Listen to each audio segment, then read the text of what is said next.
And I also thank my friends from Srinagar. For the first time, we are trying to make sure that when we speak, we are available to both our friends from Jammu and our friends from Kashmir. So we have attempted to get some of our friends from Kashmir also online. And I hope if we are able to communicate well, then we will try to make it a regular feature. Okay. So I welcome you all, and as you are aware, on my right is my dear colleague, Shri Pavan Kotwal, who is Financial Commissioner Revenue, as well as Principal Secretary Revenue. And on my left, of course, as you are aware, is Mr. Sanjeev Verma, who is Divisional Commissioner of Jammu. As you are aware,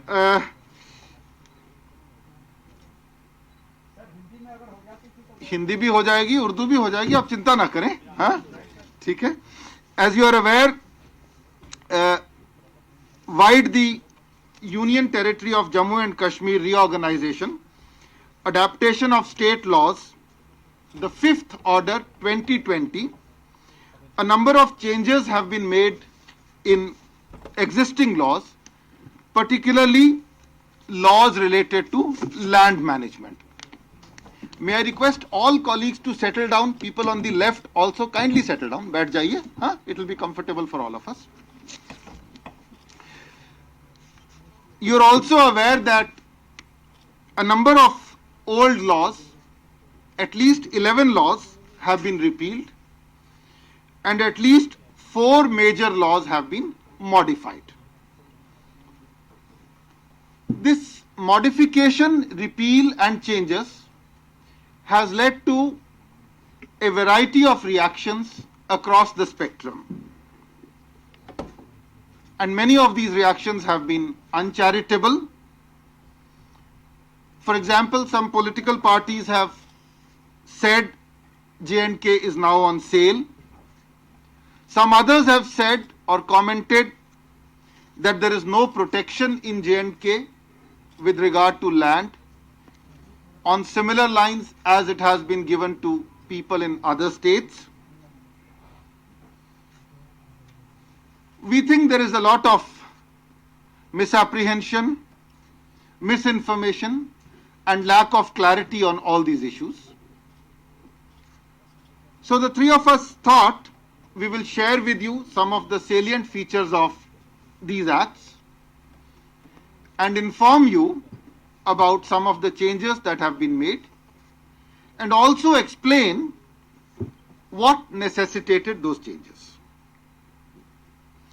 Which acts have been repealed, why, which are the modifications, and what are some of the safeguards that have been built in. I think the first point that we need to understand that the entire gamut of land laws which was existing in Jammu and Kashmir was probably a product of its time, maybe appropriate to the time when it was introduced, but it was essentially meant to serve an old agrarian rural economy.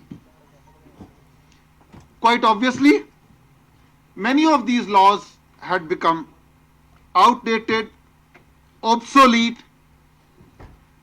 and as new laws kept getting added, the system of land laws, when looked at as a whole, suffered from not only redundancy and obsoleteness, but also ambiguities and contradictions. And in many cases, the laws that were in existence were clearly regressive and anti-people.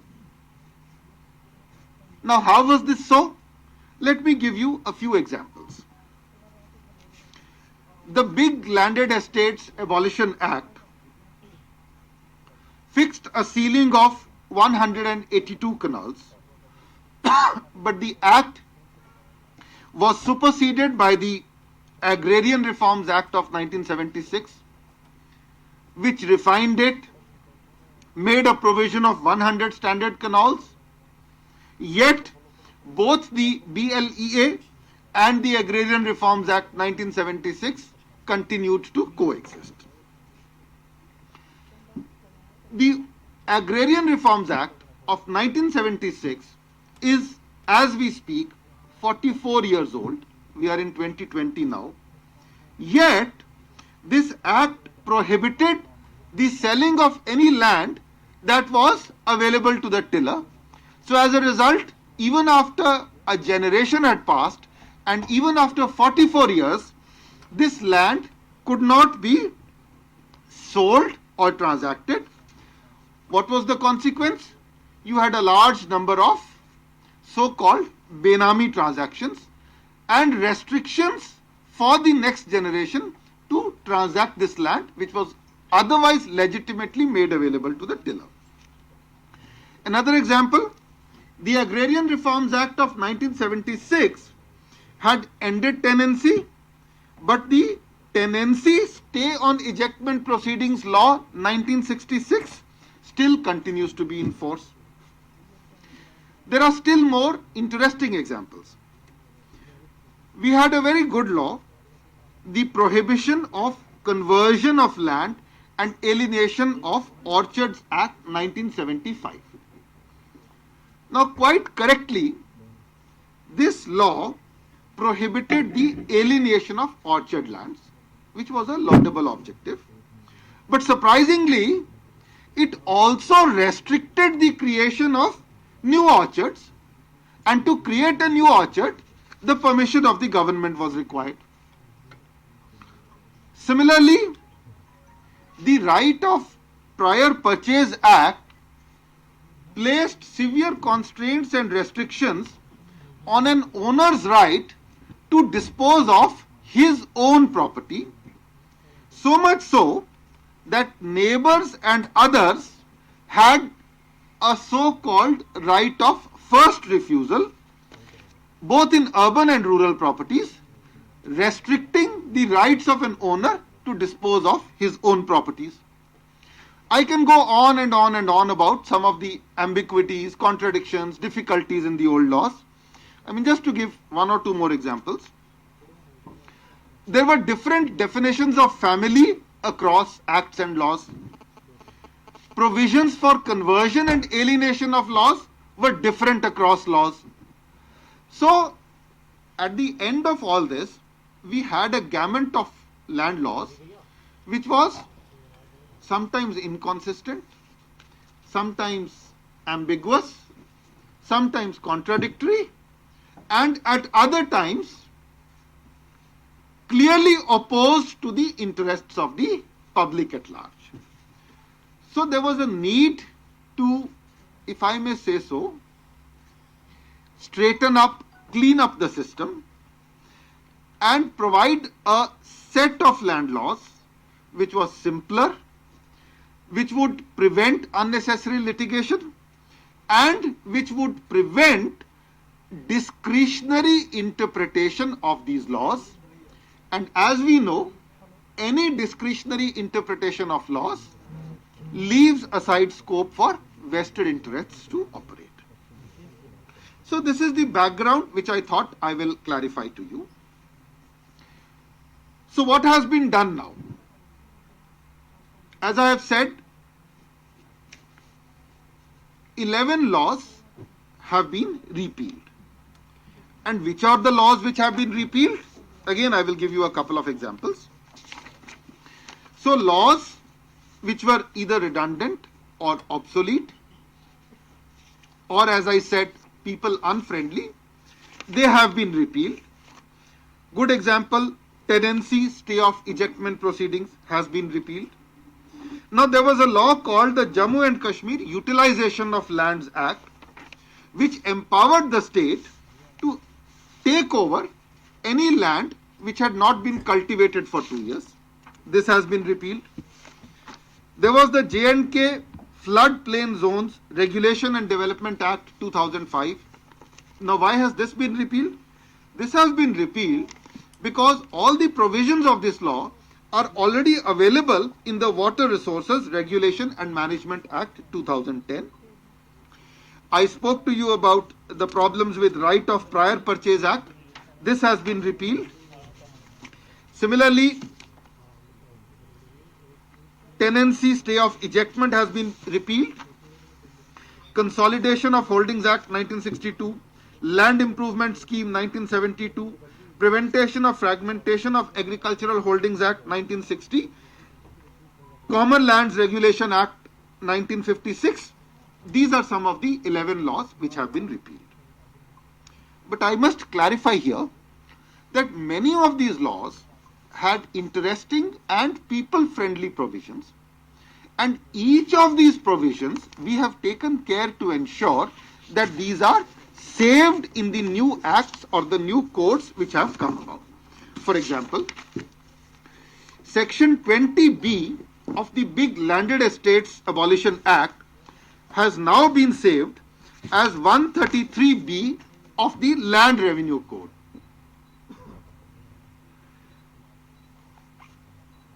The relevant provisions of the Consolidation of Holding Act 1962, Land Improvement Scheme 1972, Prevention of Agricultural Holdings Act 1960 have all been brought together, consolidated and saved under Section 23 of the Land Revenue Act. In fact, the focus has been to work towards a land revenue code which is consistent, which is clear, which is unambiguous. So we have attempted to take out as many relevant provisions as possible and place them at appropriate positions in the land revenue code, so that, like in the rest of the country, the land revenue code, the Land Revenue Act, becomes a code, a uniform and a consistent set of laws. So, similarly, as we go forward, I will further explain what we have done. So anyway, suffice it to say at this point of time that 11 laws have been repealed, and I have explained to you the reasons why each of these laws have been repealed, and how even when we have repealed an act, certain critical clauses of that act have been taken out and placed at appropriate positions in the Land Revenue Act. Now the second set of laws are the laws which have been modified. Now, which are the laws which have been modified? Primarily 4 laws. 1, the Agrarian Reforms Act of 1976. 2, the Land Revenue Act of 1939 AD. 3, the Land Grants Act. And 4th, the Jammu and Kashmir Development Act. Now let me talk a little about the Agrarian Reforms Act. I have seen some comments which have tried to insinuate that the new land reform system has tried to do away with the land reforms which were a hallmark of Jammu and Kashmir state. The reality is actually quite the contrary. As I said, the Big Landed Estates Act had in any case been superseded by the Agrarian Reforms Act.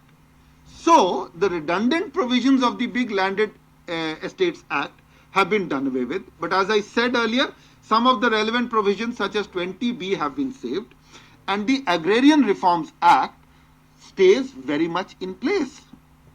In fact, if anything, the provisions of the Agrarian Reforms Act have been tweaked to remove some of the people unfriendly provisions.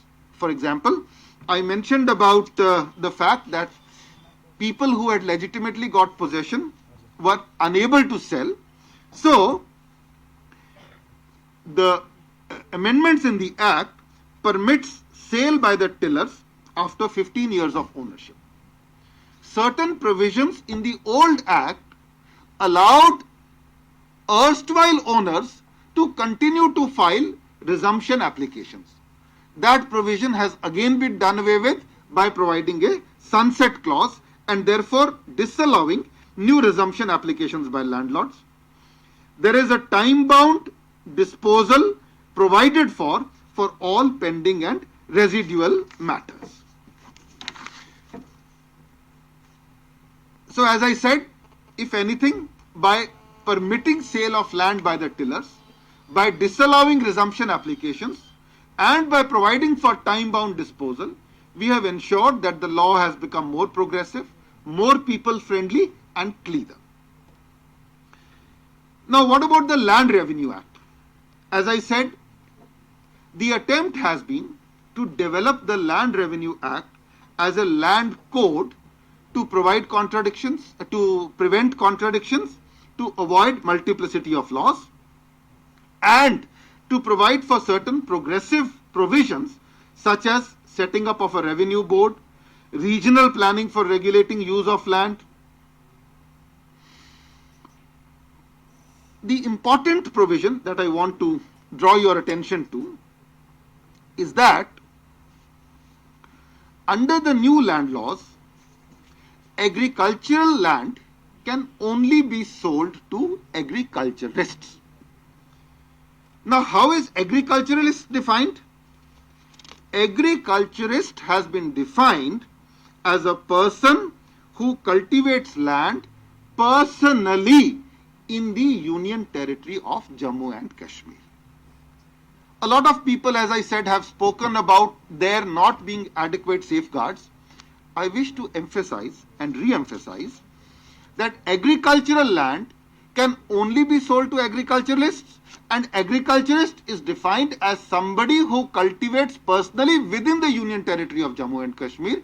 So by implication, agricultural land cannot be sold or alienated to anybody who is from outside the Union Territory of Jammu and Kashmir. In fact, we have gone one step further. Anybody who is a domicile of UT, anybody who is a who is a resident of UT but not an agriculturist, not an agriculturist means not in personal cultivation, can also not buy agricultural land. The terms agricultural land and agriculturist have been unambiguously defined, and I only want to draw one more attention to one more point, which is that the term agriculture has been expanded vastly in scope to include not just agricultural activities but also a whole series of horticulture activities, a whole series of agro-based activities, including fallow land, animal husbandry, poultry, etc.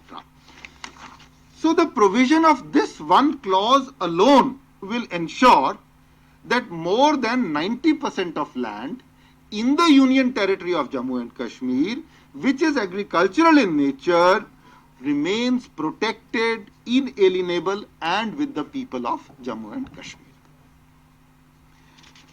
I mentioned to you about the other progressive provisions, the Board of Revenue, for example, which is a multi-member body now and which has been given various powers to regulate, powers to manage, powers to draw up development plans, etc., etc.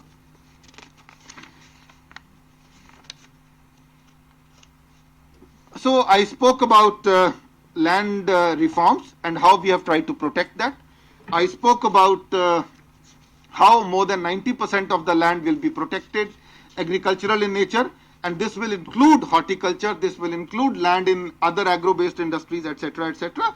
And I also mentioned about how we have tried to remove the ambiguities.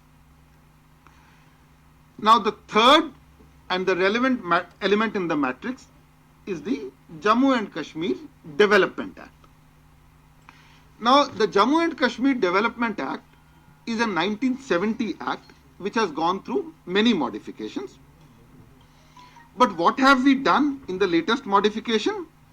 We have provided for master and zonal development, and most importantly, we have provided for industrial development through statutorily setting up of an industrial development corporation. Now there have been some comments about this also. But what I want to clarify is that the concept of an industrial development corporation is not a new concept. We already have a SIDCO here which has been engaged in the job of developing industrial estates. So what is new? What is new is that these industrial development corporations have been set up through a statute rather than through the Companies Act, which gives them certain powers to protect the interests of the state here, insofar as it relates to ejectment, insofar as it relates to recovery of dues, insofar as it relates to taking action against people who may be non-compliant with the laws of the state. Now, there is one element I want to raise and draw your attention to. A lot of people have commented on the so-called Section 3 of the Act, which deals with strategic areas. And I have seen commentaries in the press saying that this is all-encompassing, this will permit the army to occupy large areas, this will give unbridled powers to the army. So I thought, let me dwell on it for half a second. Now, to begin with, Section 3 of the Land Development Act has absolutely nothing to do with transfer of any land to the armed forces. The transfer of land to the armed forces or to any other body will, for that matter, continue to be governed by the acquisition and requisition laws which we have at the moment, and other relevant laws. All that this section does is exempt the armed forces from operation of certain aspects, developmental aspects, and places the onus on the armed forces themselves to ensure that those developmental parameters and those development regulations are met. How does it do it? Now, what are the 5 safeguards which have been provided? 1, this will only be applicable to lands which are legitimately acquired or legitimately available with the armed forces. 2, this can only be done if an officer not below the corps commander, who, as you are all aware, is an officer of the rank of the Lieutenant General, one of the senior most officers, only at a request at that level. 3, this can only be for operational and training purposes. 4, this can only be at the absolute discretion and satisfaction of the government that such conditions are met. And 5, the government is free to impose such conditions and restrictions as it may like to do so, in order to ensure that no guidelines, building permissions, rules are violated. So I want to say in conclusion, and I want to clarify, that we have to look at this entire gamut of changes, adaptations as a package. And what are the components of this package? The components of the package are to ensure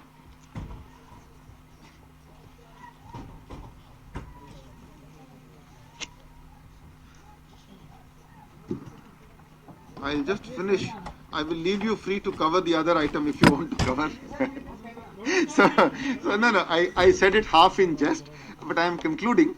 So the elements of this entire package are modernization,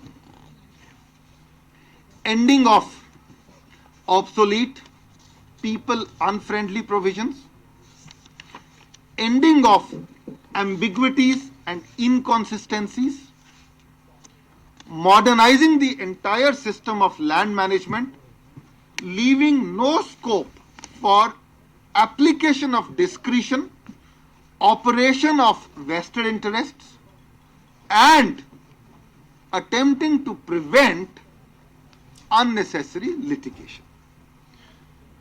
So we have to see these changes not only as a major step towards development and progress, but also as a continuation of the process of ushering in land reforms, revamping agriculture, and also providing for clean and rapid industrialization, leading to greater employment avenues for the youth.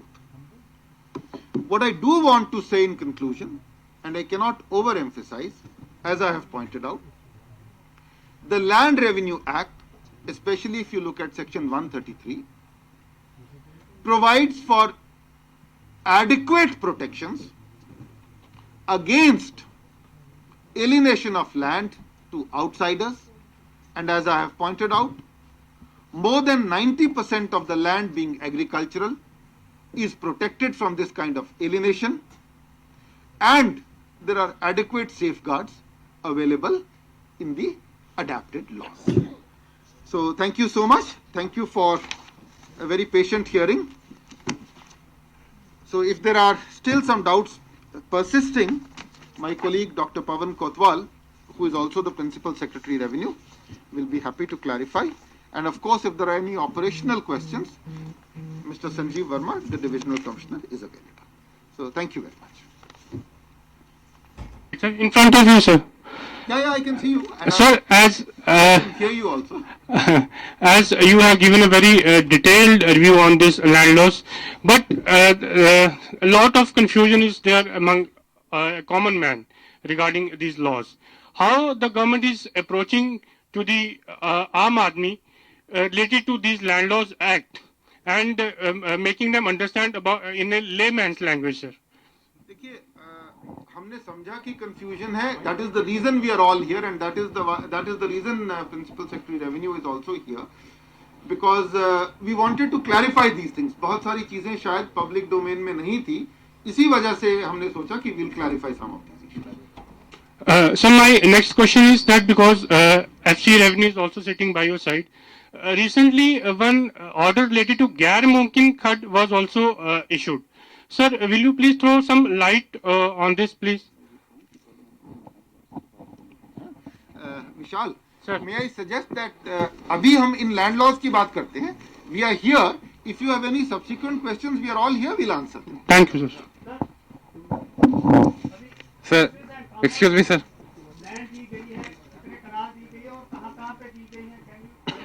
देखिए, मैं सिर्फ इतना कहना चाहता हूँ कि जो हमारे लैंड लॉज हैं ना, जिनके बारे में मैंने डिटेल में बताया, इसमें प्रोविजंस क्या है ये मैंने एक्सप्लेन किया.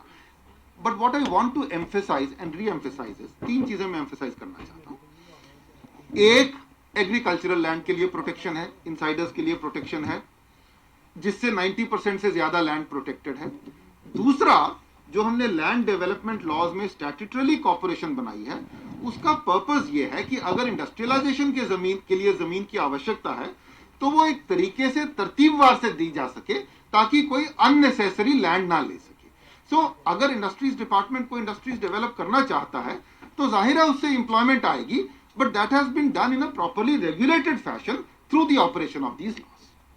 Yeah, sir, Sunil from India Today. Yeah, please. Yeah. Sorry, please identify yourself. Sunil from India Today, Ah, Aaj Tak. please, Yeah, sir, since, there was a lot of ambiguity as far as, agricultural land was concerned, because there were some people, some legal experts who were saying that even agricultural land can be bought by people from other states. Now that you have clarified that agricultural land will be, will not be allowed to, that can't be bought by people from other states, only agriculturists within the Union Territory of Jammu and Kashmir can purchase that land.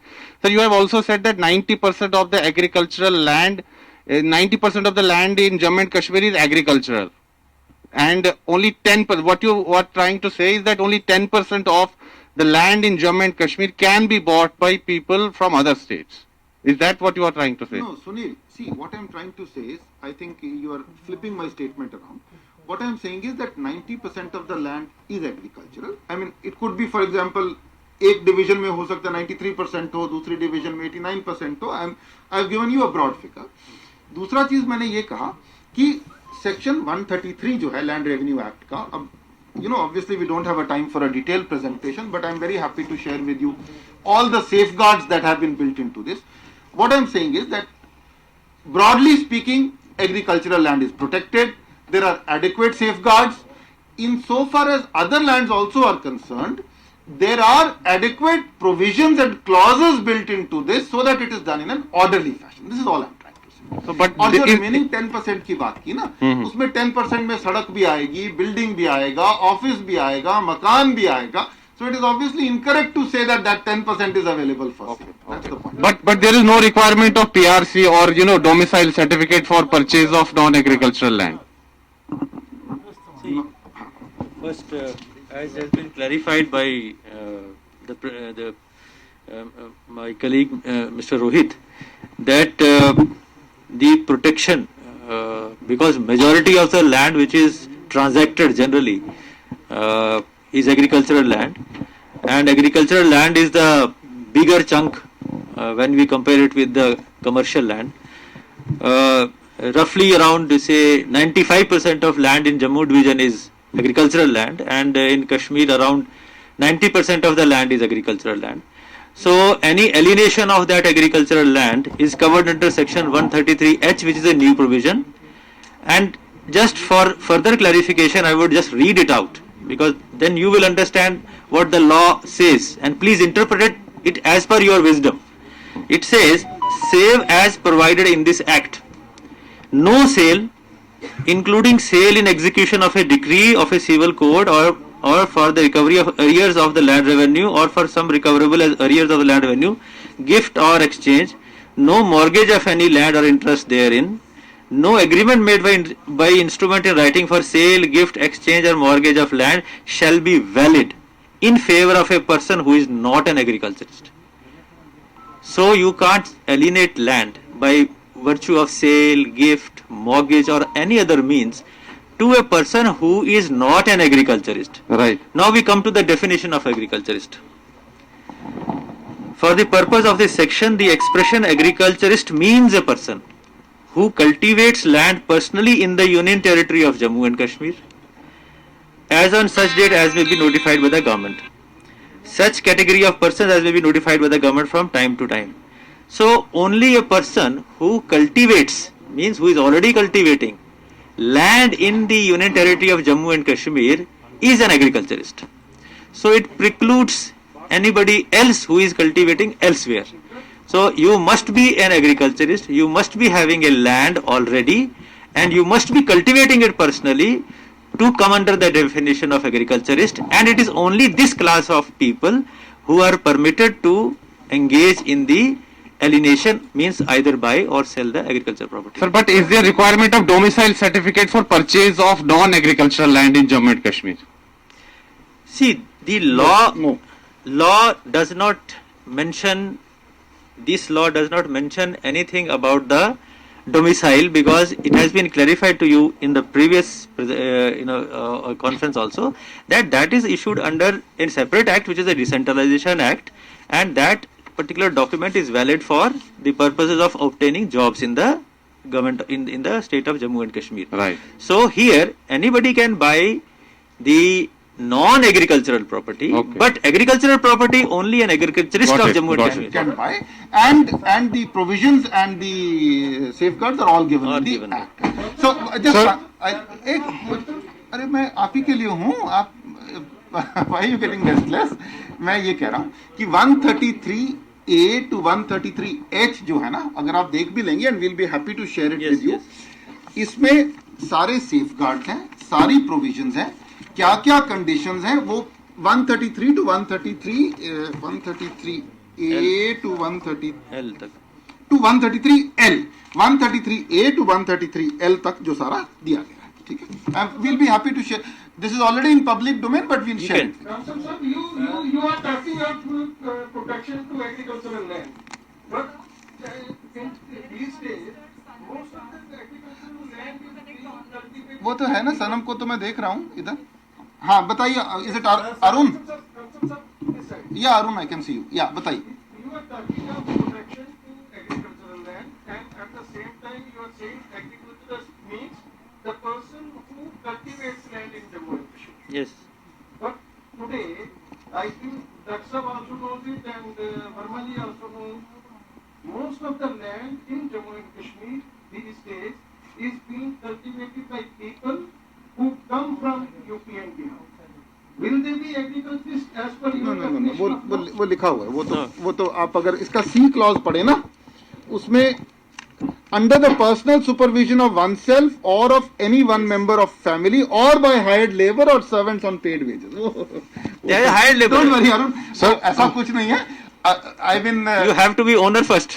we have You to be- can get it Sir, till by sir. an unhired. Sir, Shahanaz, sir एक जो उमर अब्दुल्ला और महबूब मुफ्ती द्वारा कहा गया है new land laws पे कि J&K on से क्या आप इस स्टेटमेंट को गलत ठहराते हैं जो आप क्लैरिफाई कर रहे हैं? भैया आधे घंटे से क्या बोल रहा हूँ मैं तो This is Next, not correct as per the laws. Next sir Shahnawaz from news nation channel.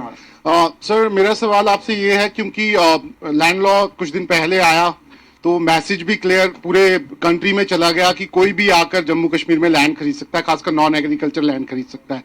और ये सवाल सब जगह पूछे जा रहे हैं कि अगर कोई यूपी से आना चाहता है, बिहार से आना चाहता है और नॉन एग्रीकल्चर लैंड खरीदना चाहता है तो उसके लिए क्या प्रोसेस होगा और उसमें कौन कौन से डॉक्यूमेंट्स जो हैं वो उनको देने पड़ेंगे। जम्मू कश्मीर में भी बहुत से लोग बड़े सालों से रहते हैं, वो भी इस चीज का इंतजार करते हैं। डीसी ऑफिस के सामने भी कई लोग पहले भी आए थे, तो क्या ये प्रोसेस आप लोगों ने बना दिया है और क्या क्या उनको चाहिए होगा?